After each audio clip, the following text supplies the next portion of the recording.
Comment un pays peut-il être à la fois immensément riche et en même temps le théâtre de l'une des pires tragédies humaines de notre époque? C'est tout le paradoxe de la République démocratique du Congo, et on va essayer de le comprendre ensemble. Alors, accrochez-vous bien à ce chiffre. 24 000 milliards de dollars. C'est juste hallucinant. C'est la valeur estimée des ressources naturelles qui dorment sous le sol de la RDC. Pour vous donner une idée, c'est plus que les économies des États-Unis et de la Chine réunies.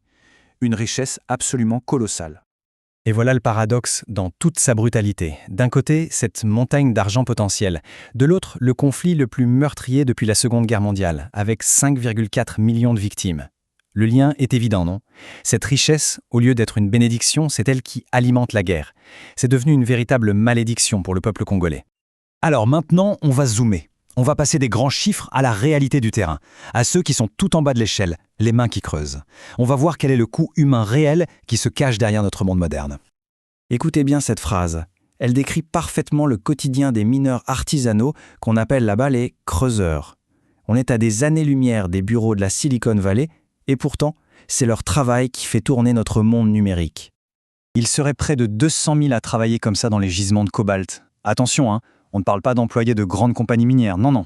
Ce sont des gens qui creusent pour leur propre compte, dans des conditions hyper précaires, sans aucune règle, sans aucune sécurité. C'est la survie, au jour le jour. Et les risques sont juste terrifiants. Les tunnels peuvent s'effondrer à tout moment. Ils respirent des poussières toxiques, parfois radioactives, sans aucune protection.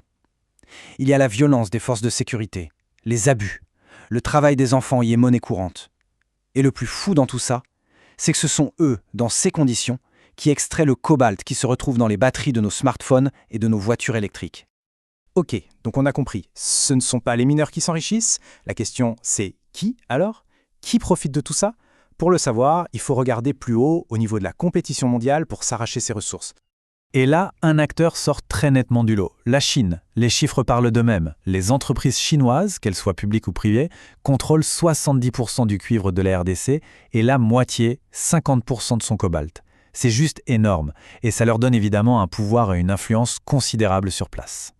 En fait, sur le terrain, on a deux philosophies qui s'affrontent. D'un côté, l'approche occidentale, notamment américaine, qui dit en gros « on investit, mais il y a des conditions ». Le respect de l'état de droit, des droits humains. Et de l'autre, l'approche chinoise, beaucoup plus directe, on fait du business, on construit des infrastructures et on ne se mêle pas de votre politique intérieure. On imagine bien que pour un régime autoritaire, la deuxième option est souvent plus attractive. Mais attention, ce serait trop simple de tout mettre sur le dos des puissances étrangères. Non, le problème vient aussi, et peut-être surtout, de l'intérieur du pays. Il y a tout un système en place, une élite corrompue qui s'assure de prendre sa part du gâteau. C'est ce qu'on appelle la part des gardiens. Le mot exact pour décrire ce système, c'est kleptocratie. Ça vient du grec kleptos, le vol, et kratos, le pouvoir. Le pouvoir par le vol. C'est un système où le but du gouvernement n'est plus de servir le peuple, mais de permettre à une petite clique de piller les richesses du pays pour son propre profit. C'est aussi simple et terrible que ça. Un exemple parfait, c'est la Corsico Mines. Sur le papier, ça semble être le deal du siècle. Une coentreprise est créée avec des firmes chinoises qui prennent 68% du contrôle. En échange, elles promettent des milliards en prêts pour construire des infrastructures. Le hic, la nouvelle société est exemptée d'impôts tant que les prêts ne sont pas remboursés. Autant dire que l'État congolais ne verra pas la couleur de cet argent avant très, très longtemps. Et pour comprendre à quel point ces réseaux sont personnels, il y a cette phrase incroyable d'un haut responsable du gouvernement. Il a parlé d'un homme d'affaires international très controversé, Dan Gertler, comme de son frère jumeau. Frère jumeau, ça vous donne une idée de la proximité et de comment les intérêts privés écrasent complètement l'intérêt du pays. Et cette corruption, elle a un coût chiffré. Rien qu'entre 2010 et 2012, on estime que la RDC a perdu au moins 1,36 milliard de dollars. Comment?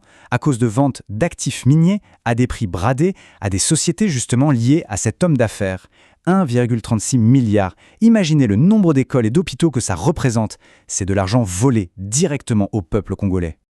Bon, cet argent volé, il ne reste pas sous un matelas en RDC. Il voyage, il est blanchi. Alors, comment fait-on pour suivre la piste de cet argent sale? C'est ce qu'on va voir maintenant.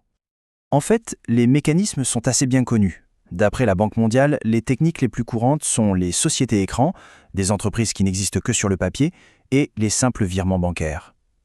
L'argent transite par des comptes offshore dans des paradis fiscaux, et hop, il est blanchi. Une fois qu'il est dans ce circuit, c'est quasiment impossible de le retrouver. Alors, est-ce qu'on ne fait rien? Si, bien sûr, il y a des réponses internationales, des sanctions ciblées, des règles contre le blanchiment d'argent, des enquêtes journalistiques comme les Paradise Papers, mais le vrai problème, l'obstacle majeur, ça reste le manque de volonté politique. Que ce soit en RDC ou même dans les pays occidentaux où cet argent atterrit.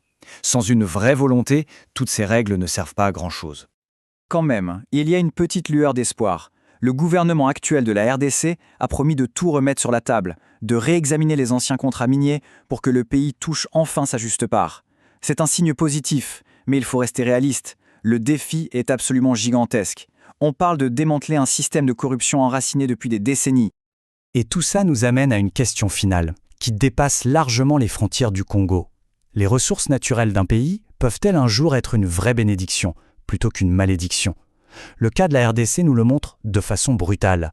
Sans un gouvernement honnête, sans transparence et sans justice, la plus grande richesse du sous-sol peut se transformer en la pire des malédictions pour les gens qui vivent juste au-dessus.